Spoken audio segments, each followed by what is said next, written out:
하나님의 말씀입니다. 갈라디아 5장 22절 23절 암송하신 분 손들어 보세요. 양권사님이 대표로 암송하세요. 시작. 오직 성령의 열매는 사랑과 합함과 온유함과 자비와 양성과 충성과 온유와 절제니 이 같은 것을 금지할 법이 없는. 아멘. 예, 오늘 세 번째 열매 화평에 대한 말씀을 묵상합니다. 오늘 주시는 본문은 이사야 26장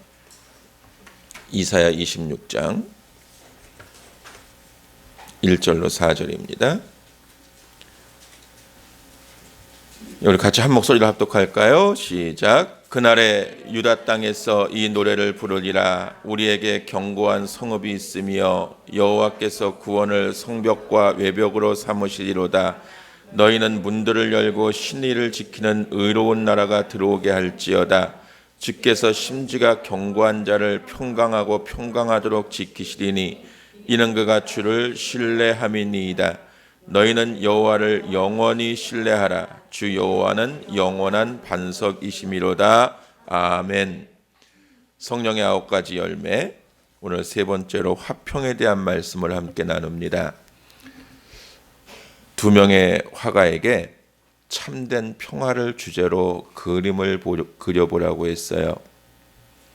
참된 평화에 대한 그림을 그리라고 주문을 했더니 한 명의 화가는 아주 고요하고 안정된 호숫가가 있는 그런 계곡의 풍경화를 그리면서 오래된 굵은 나무들이 그 시냇가에 물길을 빨아들여서 우거진 숲을 이루고 있고 새들이 평안하게 앉아있는 그런 그림을 그렸습니다. 누가 보아도 저게 가서 잠시만 쉬어도 인생의 피로가 풀리겠다 싶을 만큼 조용하고 서정적이고 평안한 그림을 그렸습니다. 그런데 또 한 명의 화가는 똑같은 계곡인데 웅장한 폭포가 장엄하게 쏟아지는, 그것이 영상이었으면 정말 화면이 깨질 것과 같은 그러한 웅장한 계곡 옆에 앙상한 가지가 있는 초라한 나무가 있고 거기에 어미새가 어디에서 물어왔는지 지푸라기를 물어다가 둥지를 만들고 새끼를 치고 있는데 그 어린 새끼들이 그렇게 폭풍우가 치고 큰 소리가 나는 폭포 옆에서, 그것도 굵은 나무도 아닌 가녀린 가지에서 나무가 흔들흔들 거릴 것 같은 그 상황 속에서 엄마의 날개 아래 평안히 잠을 자고 있는 그림을 그렸어요. 어떤 그림이 참된 평안일까요? 앞에 그림은 정말 평안한 그림입니다. 그런데 우리의 현실과 너무나 먼 그림이에요. 세상 어디에 가도 그렇게 나만 볼 수 있고 나만 쉴 수 있고 나만 가질 수 있는 평안은 존재하지를 않아요. 그런데 두 번째 화가가 그린 그림 속에 옆에서는 천둥번개 치듯이 장엄한 폭포가 소리를 내면서 쏟아지고 있고 둥지를 만들어 놓은 나무도 굵은 나무가 아닌 가녀린 나뭇가지 위에 월기설기 불안한 집같이 얹어져 있고 언제 날아갈지 모를 그런 위기 속에서 새끼들이 엄마가 있기 때문에 평안히 잠을 자고 있는, 보호자를 의지하면서 쉼을 얻고 있는 그 그림이 우리가 현실 속에서 얻을 수 있는 참된 평안이 아닐까요? 오늘 저와 여러분이 이 세상을 살아가면서 평화를 노래하고 평안을 추구하고 있지만 세상 어디에도 우리가 원하는 환상적인 평안은 없습니다. 그저 이 복잡하고 어려운 세상을 살아가며 늘 전쟁터 같은 삶 속에서 잠시 동안 우리는 휴전 상태에 있다고 하는 의식을 가지고 휴전 속에서 잠시 느끼는 그런 평안을 누릴 수 있어야 우리가 성도로서 성령의 열매인 화평의 열매를 맺을 수 있는 게 아닐까요? 알고 계십니까? 여러분들은 지금 전쟁터에 살고 있어요. 대한민국은 세계 유일의 분단 국가이고 이 나라는 지금도 아직 전쟁 중인 거예요. 그런데 지금 몇십 년 동안 38선 그어놓고 휴전하고 있어요. 그리고 서로 엄포를 놓고 있고 위협하고 있고 서로 적대적이 되어서 등지고 살아가요. 이러한 불안한 상황 속에서 우리가 정말 하나님을 바라보면서 화평의 열매를 맺지 못하면, 우리 선교사님 네 분도 와 계시지만 저 미국에서 바라보는 대한민국은 얼마나 위태로운지 몰라요. 여기는 IMF가 터져도 북한이 미사일을 쏴도 다 자기 하고 싶은 거 다 하고 쇼핑 다니고 영화 보러 다니고 데이트하고 먹고 마시고 즐기지만, 저 해외에 있는 동포들은 한국의 위기의 소식이 들릴 때마다 가슴 졸이면서 기도해요. 그런데 여러분, 정말 우리가 하나님 안에서 참된 평안을 누리려면 위기 의식을 바르게 바라볼 수 있는 눈을 떠야 되고, 그 위기 속에서 하나님이 공급하시는 힘으로 그것들을 이겨나가고 절제하고 또 그것들을 지혜롭게 사용할 수 있는 법들을 배워야 될 줄로 믿습니다. 그러면 참된 평화를 얻는 비결, 참된 평화의 열매를 맺는 방법이 뭘까요? 오늘 본문의 말씀에 보니까 이사야 말씀 한번 보실래요? 3절에 이렇게 말씀합니다. 주께서 심지가 견고한 자를 평강하고 평강하도록 지키시리라. 어떤 자를? 심지가 견고한 자를. 마음의 중심이 온전하게 서 있는 사람을, 신앙의 중심을 지키고 말씀 붙들고 사는 사람을, 사람에게 연연하지 않고 물질에 연연하지 않고 환경에 연연하지 않고 정말 주님만 바라보며 십자가 바라보며 살아가는 그 사람을 하나님은 사랑하시고 그 사랑하는 자에게 평강을 주신다는 거예요. 할렐루야. 이 평강은 다시 말하면 내가 만들어내는 게 아니에요. 내가 돈을 많이 벌고 내가 좋은 배우자를 만나고 내가 교회를 많이 부흥시키고 내가 하고 싶은 일들을 다 이루고 나면 행복할 것 같습니까? 돈을 어마어마하게 쌓아놓고도 우울증 약 먹지 않고는 잠을 못 자는 사람들이 수두룩하고요.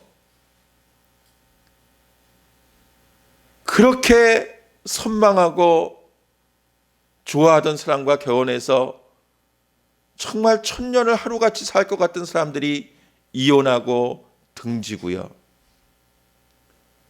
그렇게 뜨거운 열정으로 교회를 일구겠다고 모였던 사람들이 원수가 돼서 흩어져요.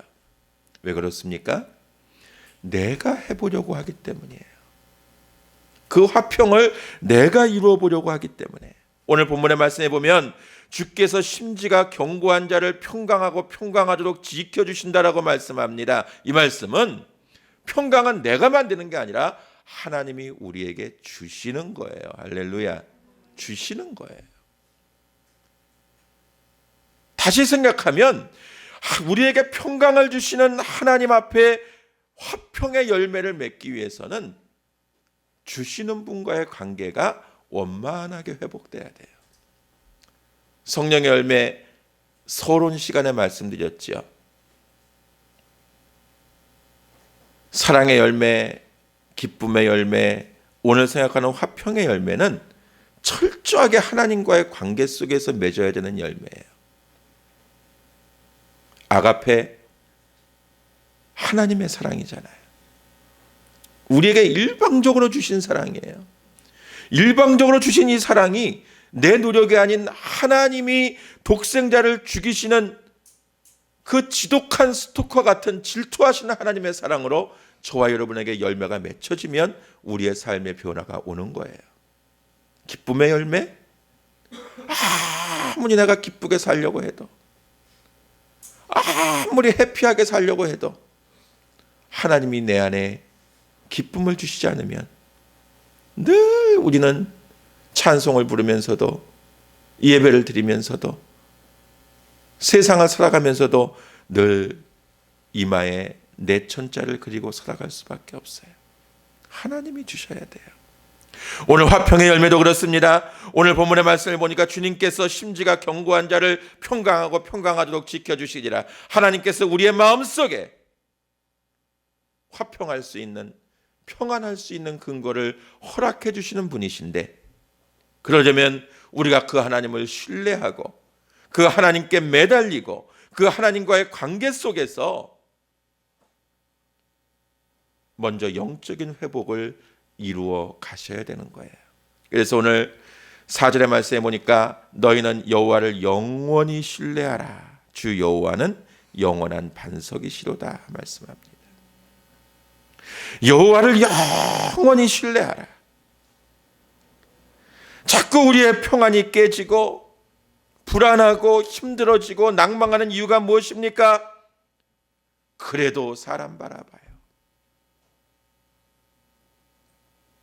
그래도 물질을 바라봐요. 그래도 환경을 바라봐요.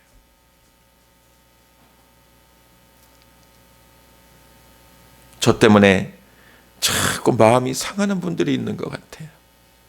오늘 담임 목사 생일이라고 뭔가 한번 보여주려고 삐까번쩍하게 하려고 뒤에서 애쓰고 수고하시던 권사님들이 별로 오늘 얼굴에 평안이 없는 것 같아요. 하고 싶은 대로 못했어요. 어제 우리 회장님이 김정용 권사님이 저녁에 저를 만났는데 목사님 계속 그러시면 저 정말 화낼 거예요. 그런 게 아무것도 없는데 단지 그냥 마음으로 목사를 사랑하고 서로 신뢰하고 기도하면서, 우리 선교사님 네 분 계시지만 저 정말로 미국에서도 케이크 하나 못 갖다 놓게 했어요. 왜냐하면 사람에게 초점 맞추지 못하게 하려고. 삼천포에서도 그랬어요. 새로운 교회에서만 그러는 게 아니고 그렇게 살아왔기 때문에 그렇게 하는 거예요. 그랬더니 오늘 아침에 일부 예배에 우리 연희 자매가, 하은이 엄마가 교회를 왔다가 뭐 세미나가 있다고 갔어요. 근데 가고 난 다음에 책상에 보니까 카드가 한 장 있어요. 그 카드에 목사님 스타벅스 커피 카드가 뭐 10,000원짜리인지 20,000원짜리인지 뭐 얼마짜리인지 모르겠지만 하나 꽂혀 있는데 뭐라고 써 있냐면, 목사님 좋은 날이에요. 커피 드시고 행복하시고요. 이거 절대로 생일 선물 아니에요. 하도 제가 세게를 박아놨더니 주면서도 불안한 거예요. 생일 선물이라고 안 받을까 봐. 얼마나 감사했는지 몰라요. 저는 여러분들의 그 사랑을 먹고 사랑을 받으면서 정말 행복한데, 그렇지만 우리의 관심과 우리의 초점은 늘 하나님이 돼야 돼요. 할렐루야. 하나님이 돼야 돼요. 그래서 그 하나님을 의지하고 그 하나님을 바라보면 그 하나님이 우리에게 평강을 주시는 거예요. 사랑이 하나님께 속한 것이듯이, 희락이, 기쁨이 하나님 안에서 와지는 것이듯이, 이 화평도 사람이 아닌, 물질이 아닌 하나님을 의지할 때 우리에게 와지는 것임을 믿으시기를 바랍니다. 대부분의 사람들이 하나님과의 관계가 끊어지면서 평화를 잃어버려요. 한번 여러분 생각해 보세요. 왜 내가 이렇게 불안하고, 왜 내가 이렇게 힘이 들고, 왜 이렇게 짜증이 나고, 왜 이렇게 화가 나고, 왜 이렇게 잠을 자지 못하고, 왜 이렇게 불안하지? 누구 때문이야? 돈 때문이야? 환경 때문이야? 아니에요. 깊이 들여다보면 하나님과의 관계가 단절되어 있기 때문이에요. 문제가 있을 때 문제를 바라보지 말고 지금 하나님과 나와의 관계가 어떤가? 여러분 점검하실 수 있어야 되는 것입니다. 신앙인은 삶 속에서 하나님과의 관계를 계속 점검해야 돼요. 내가 정말 오늘 기도하신 권사님의 고백처럼 그냥 그리스도인으로만 살아가나? 그리스도인다운 삶을 살아가드리고 있는가 고민할 수 있어야 돼요. 그렇게 하면 하나님께서 우리에게 세상에서 맛볼 수 없는 평안을 허락해 주실 줄로 믿습니다. 사랑을 만들어내기 위해서 사랑의 수고가 필요한 것처럼 화평을 만들어내기 위해서는 평화의 수고가 필요해요. 어떤 수고가? 평화를 만들려는 수고가. 먼저는 하나님과의 관계 속에서 어떻게 해서든 내가 하나님 앞에 좀 예쁘게 보이고 하나님 앞에 아름다워 보이고 하나님 앞에 인정받을 수 있는 삶을 살기 위해서 그분과의 교제를 절대 놓치시면 안 돼요. 어떤 상황 속에서도 주님을 바라보시고 주님을 생각하셔야 돼요. 제가 오늘 단톡에 올렸죠. 어제 페이스북에 보니까 1년 전 당신이 올린 글입니다 하면서 그 글이 올라왔어요. 제가 서울에 와서 40일 만에 실업자 되고 어느 커피숍에 앉아서 커피 한잔 마시고 있는데 누가 찍었던 사진을 제가 이렇게 올리면서 그래, 서울에 와서 참 40일 만에 이 모양이 됐지만 내가 이제 서울 시민으로 광진구 시민으로 한번 열심히 살아가 보죠. 뭐 그때는 아무런 계획이 없었으니까. 근데 1년 후에 이렇게 여러분과 화목하고 아름다운 공동체를 이루고 있잖아요. 그냥 자꾸 사람 바라보고 환경 바라보고 왜 나를 이렇게 만들었지? 내가 무슨 죄를 지었지? 내가 뭘 잘못했지? 그것만 묵상하면 자꾸 불만만 생기고 화만 올라오는 거예요. 하나님께서 알아서 해주시겠지. 하나님과의 관계를 이루기 위해서 하나님께 맡기고 1년 동안 나왔더니 오늘 이 자리에까지 우리를 오게 하셨어요. 할렐루야. 그래서 여러분, 하나님과의 관계를 회복해야 화평이 만들어지고요. 또 하나는 이웃들과의 관계를 회복하셔야 화평이 이루어져요. 우리 성경 한번 읽어봅시다. 빌립보서 4장 4절로 7절. 스크린에 말씀 떴습니다. 우리 같이 한번 한 목소리로 읽습니다. 시작. 주 안에서 항상 기뻐하라. 내가 다시 말하노니 기뻐하라. 너희 관용을 모든 사람에게 알게 하라. 주께서 가까우시니라. 아무것도 염려하지 말고 다만 모든 일에 기도와 간구로 너희 구할 것을 감사함으로 하나님께 아뢰라. 그리하면 모든 지각에 뛰어난 하나님의 평강이 그리스도 예수 안에서 너희 마음과 생각을 지키시리라. 아멘. 사도 바울이 로마 감옥에서 이 편지를 썼어요. 빌립보 교인들에게. 그런데 감옥 안에서 그가 한 얘기가 주 안에서 기뻐하고 너희 관용을 모든 사람에게 알게 하라. 좀 관용을 베풀며 살아라. 좀 마음을 넓게 가져라. 좀 베풀면서 살아라. 이기심을 버려라. 그런 말이에요. 왜 사도 바울이 감옥 안에서 이런 말을 했을까요? 2절 한번 올라가 봅니다. 4장 2절. 같이 읽습니다. 시작.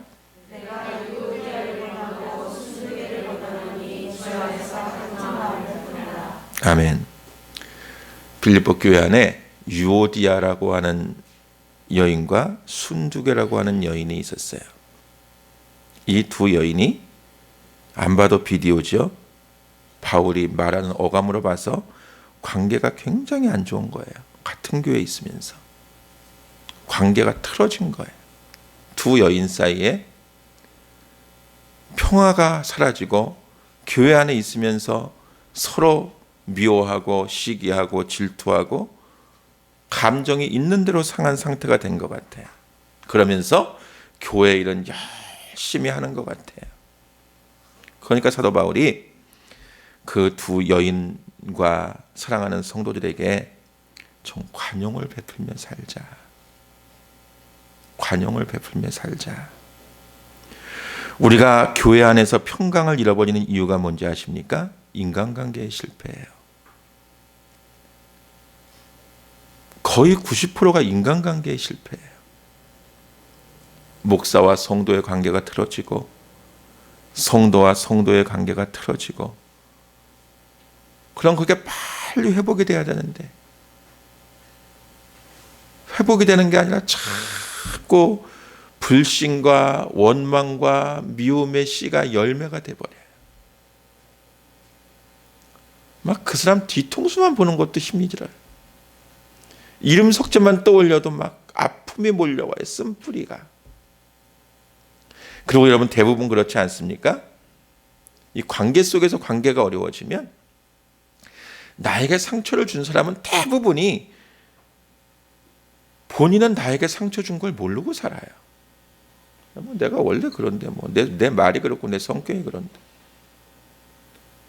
상처 받은 사람만 잠도 못 자고 괴로워하고 힘들어하고 번민하지요. 돌을 던진 사람은 이제 파장이 그쳤네, 돌이 가라앉았네, 그러고 말아요. 상처 받은 사람만 힘들어해요. 저도 목회하면서 그런 경우 수없이 당했어요. 그래서 오늘 사도 바울이 하는 말씀이 너희가 주 안에서 기쁨을 회복하고 관용을 베풀어라. 이 말씀의 의도가 뭡니까?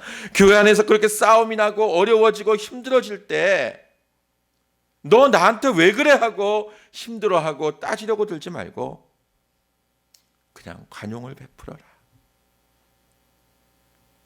왜요? 주님이 강림하실 때가 가까웠기 때문이라. 이제 주님 오실 때가 가까웠는데 정말 사랑만 하고 살기에도 모자라는 시간인데 우리 사랑하며 살자.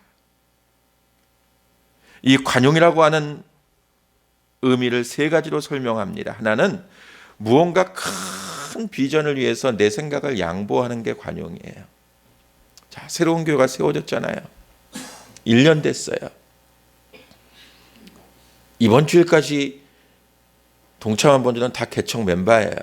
우리 청희자매 뱃속에 있는 애기도 개척 멤버예요. 우리 해님이 달림이도 개척 멤버예요. 해님이 달림이가 또 누군지 몰라서 우리 쌍둥이 태명이 해님이 달림이에요. 그 집은 태명이 뭔가? 응? 조이? 그래서 기쁨의 눈물을 흘리게 했구나. 조이도 창립 멤버예요. 다음 주부터는 새신자예요. 다음 주부터 오는 분들은 새신자예요.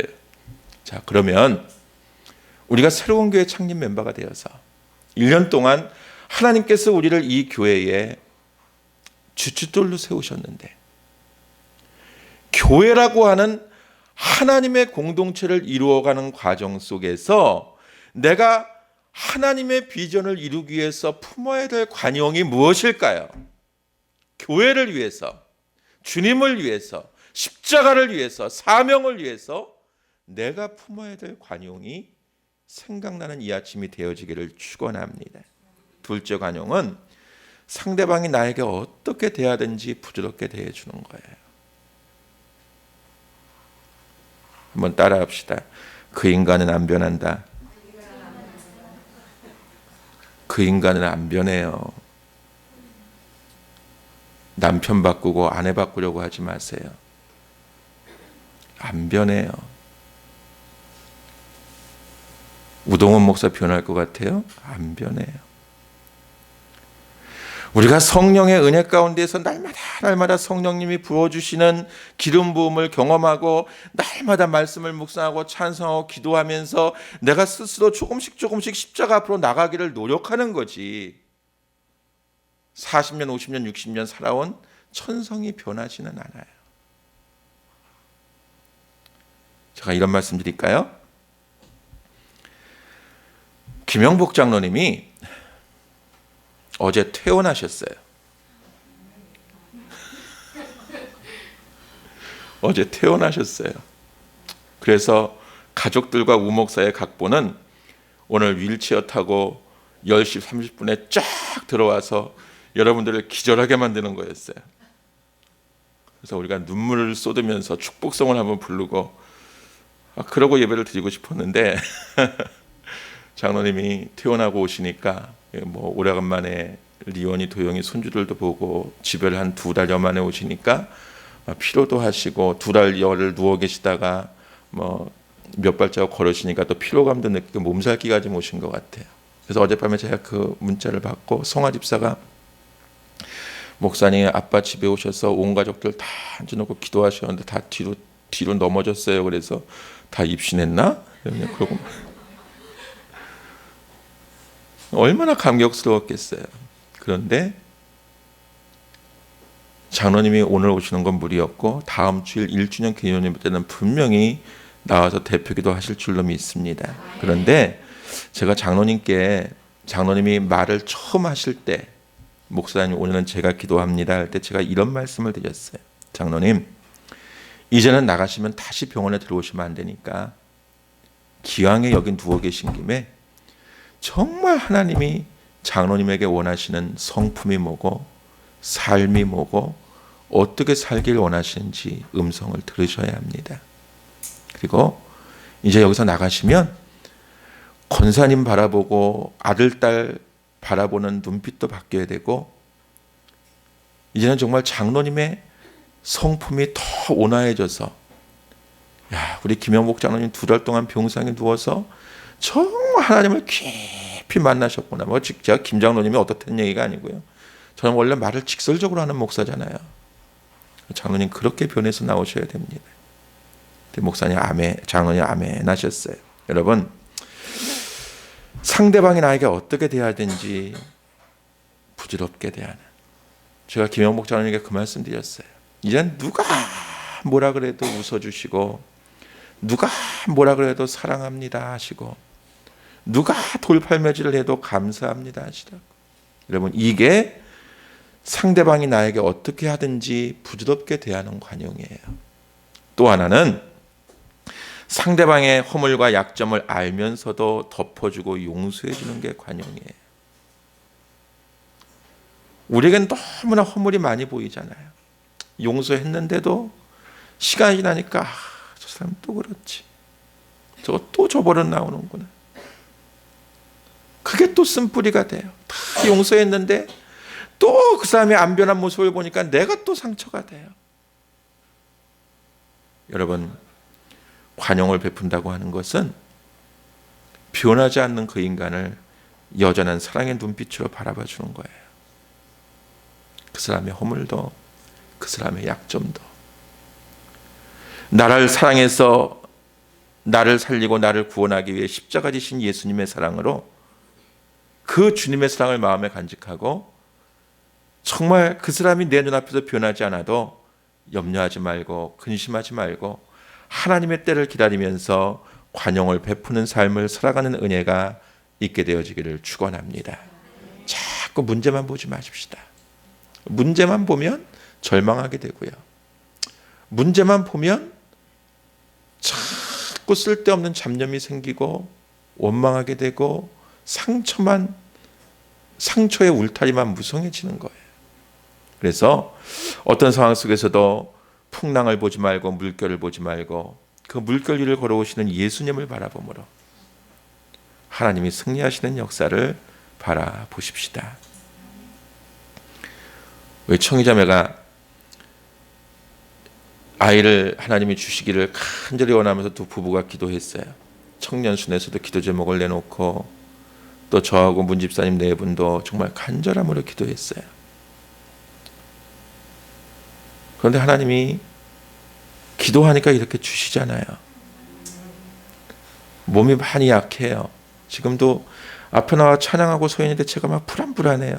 남들은 5주가 되면 뭐 3개월, 4개월까지 말도 안 한다는데 서가지고 막 20분, 30분 찬양해도 될까? 막 불안해요. 그런데 하나님께서 뭐 태명도 지옥이라고 지었다니까 기쁨의 열매를 주실 줄로 믿습니다. 하나님께서는 우리의 마음을 보시고 중심을 보세요. 내가 얼마나 하나님을 의지하고 사는가.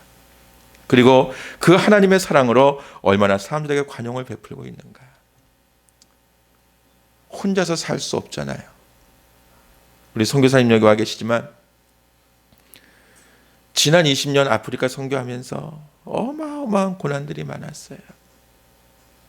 동료들이, 동역자들이 배신하고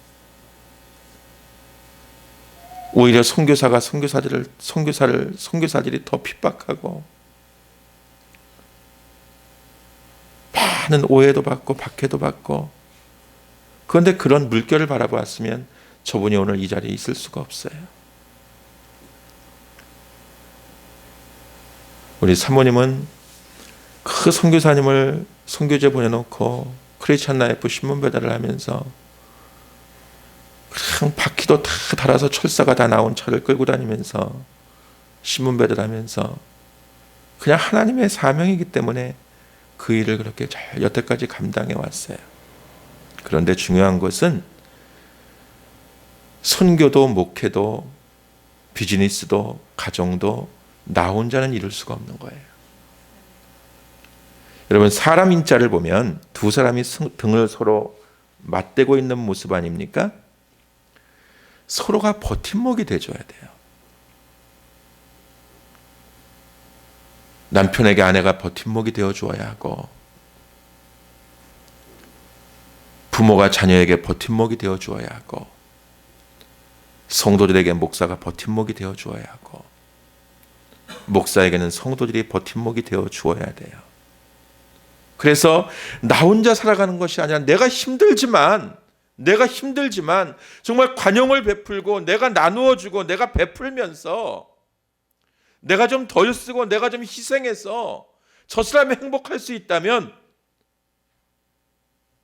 줄 수 있고 나눌 수 있고 베풀 수 있는 사람이 화평의 사람이 되는 거예요. 우리가 추구해야 될 가장 중요한 평화는 모든 지각에 뛰어난 하나님의 평강입니다. 모든 지각에 뛰어난 하나님의 평강이 저와 여러분에게 임할 수 있기를 축원합니다. 스펄전 목사님이 다니엘의 이야기를 하면서 이런 설교를 하셨어요. 다니엘이 사자굴 속에 있을 때 다니엘은 아마 평안히 잠을 잤을 것이다. 왜냐하면 저 하늘의 궁전에서 하나님이 다니엘을 지키기 위해 성령님을 보내셔서 성령님이 밤새 굶주린 사자와 싸우고 계셨기 때문에 다니엘은 평안히 자고 있었을 것이다. 인정하십니까?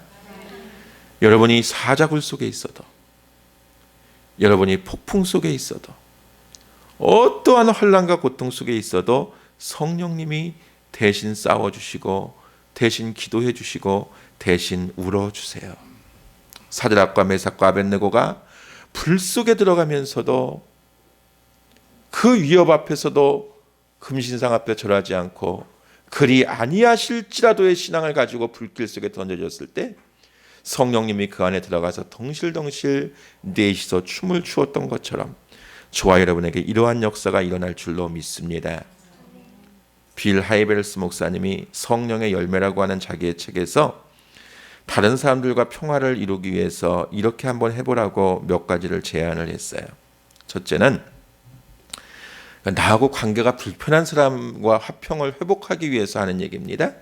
매일 그 사람을 위해서 기도하는 시간을 가져보라. 이제는 그 사람을 욕하지 말고 원망하지 말고 매일매일 단 1분만이라도 그 사람을 위해서 좀 기도해봐라. 둘째는 그 사람과의 관계 회복을 주님께 좀 간구해봐라. 하나님, 어떻게 해서든지 이게 회복이 돼야 하나님과 나와의 관계도 평안할 텐데 하면서 주님의 도우심을 기도해라. 그리고 그 사람과 특별한 시간을 좀 가져봐라. 제가 미국에서 교회 14번 옮긴 사람 봤어요. 가는 교회마다 그 인간이 있대요. 가는 교회마다 나한테 상처 주고 내 돈 띄어먹고 나 욕하고 내 흉보고 그런 인간들이 가는 교회마다 있더라는 거예요. 14개 교회를 다녔는데도. 어디든지 있어요. 지금 우리 한 50명 모이는데 이 50명 가운데도 있을 수 있어요. 2년 후에 100명, 200명이 되면 또 그 안엔 더 많을 거예요. 그런데 여러분, 그런 속에서 그 미움을 미움으로만 열매 맺으려고 하지 말고 좀 다가가서 미운 사람 떡 하나 더 준다는 소리도 있잖아요. 커피 한 잔이라도 나누고 밥 한 끼라도 먹으면서 좀 회복을 위해서 노력해보라는 거예요. 또 하나는 상대방이 나에게 마음을 열지 않아서 회복이 되지 않는다 할지라도 하나님이 그 사이에 일하실 수 있도록 하나님께 기도하라는 거예요. 그래서 화평을 위해서 무엇이든지 좀 해보라는 이야기입니다. 할렐루야. 화평을 이루기 위해서. 이런 예화를 하나 드리면서 말씀을 마칠게요. 메이어라고 하는 랍비의 이야기인데 아주 설교를 잘하기로 유명한 랍비였습니다. 금요일이 되면 예배당에 그의 설교를 들으러 오는 사람들이 문전성시를 이루었어요. 그런데 그 중에 어느 가정주부가 성도가 이 랍비의 설교에 흠뻑 빠져서 매일매일 성전에 가서 설교를 듣느라고 남편한테 너무 소홀했어요. 밥도 안 채워주고 빨래도 안 하고 집안 청소도 안 하고 하루는 집에 갔더니 남편이 너무 화가 났어요. 넌 나하고 살 거야? 랍비하고 살 거야?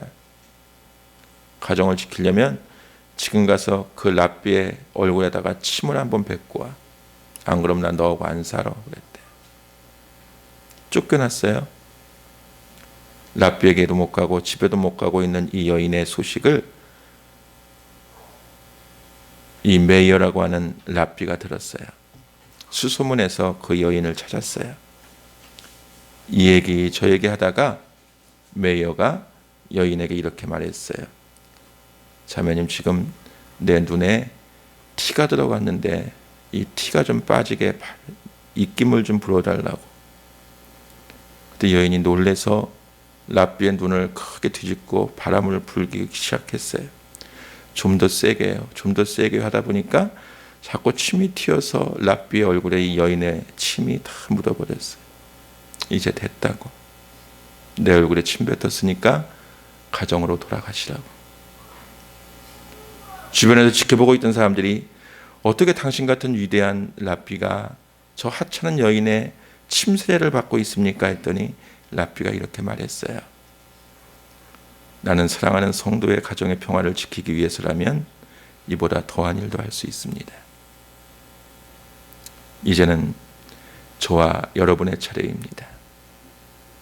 누가 내 얼굴에 침을 뱉어도 그것이 가정을 지키는 일이고 그것이 교회를 지키는 일이고 그것이 하나님의 영광을 위한 일이라면 그것마저도 감수할 수 있는 믿음의 사람으로 승리할 수 있기를 주의 이름으로 축원합니다.